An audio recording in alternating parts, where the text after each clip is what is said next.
শিরিক করা যাবে না, আল্লাহর সাথে কাউকে শিরিক করা যাবে না।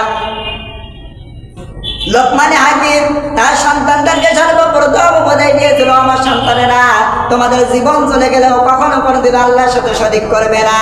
যদি তোমাদেরকে পুড়িয়েও মেরে ফেলা হয়, আগুন দিয়েও মেরে ফেলা হয়, কিন্তু তোমরা কখনো কোনোদিন আল্লাহর সাথে শরীক করবে না। তাহলে যুবক ভাইয়েরা, আমাদেরকে যদি মারতে মারতে মেরে ফেলা হয়, এরপরেও আল্লাহর সাথে শরীক করা যাবে না। এই ইমানের জন্য সাহাবীরা কত কষ্ট করেছে একটু শোনেন। রাদিয়াল্লাহু তাআলা আনহু ঈমান আনার পরে কত কষ্ট করেন একটু শোনেন।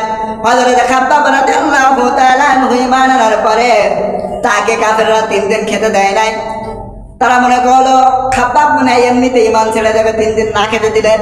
হযরত খাব্বাব রাদিয়াল্লাহু তাআলা আনহু বললেন, ও কাফেররা, আমাকে খেতে দিলে মেরে ফেললো, আমি কখনো ঈমান ছাড়বো না। কাফেররা আবার চিন্তা করলো, ওকে যদি মেরে ফেলা যায়, তার মেরে ফেলানোর ভয় দেখানো হয়, তাহলে মনে হয় খাব্বাব ঈমানটা ছেড়ে দেবে। হযরত খাব্বাব রাদিয়াল্লাহু তাআলা আনহুকে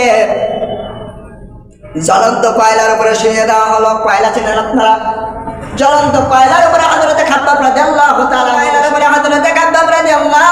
আনহুকে যখন শুয়ে দেওয়া হলো, হযরত খাব্বাব রাদিয়াল্লাহু তাআলা আনহু, যদি আমাকে জ্বলন্ত কয়লার উপরে কেন তোমরা যদি আমাকে মারতে মারতে মেরেও দেন, তোমরা যদি আমাকে মারতে মারতে মেরেও ফেলো, এরপরে আমি কখনো কোনোদিন ঈমান ছেড়ে দেব না।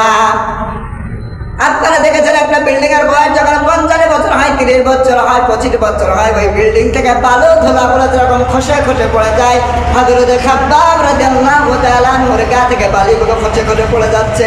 হযরত খাব্বাব বললেন, ও কাফেররা, তোমরা যদি আমাকে মারতে মারতে মেরে ফেলো, এরপরেও আমরা কখনো কোনোদিন ঈমান ছাড়তে পারি না। আর আজকে আপনি আমি আমরা মুসলমান 500 টাকার জন্য একটা বিড়ির জন্য ঈমানটা বিক্রি করে দেয়, এটা মুসলমানের পরিচয় হতে পারে না।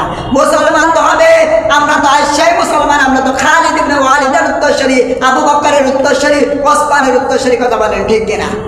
যুবক ভাইয়েরা, জন্য আমাদেরকে এক হুঙ্কার দিতে হবে। আল্লাহ তাআলা যেন সকলকে আমাদেরকে ইসলামের জন্য কবুল করেন।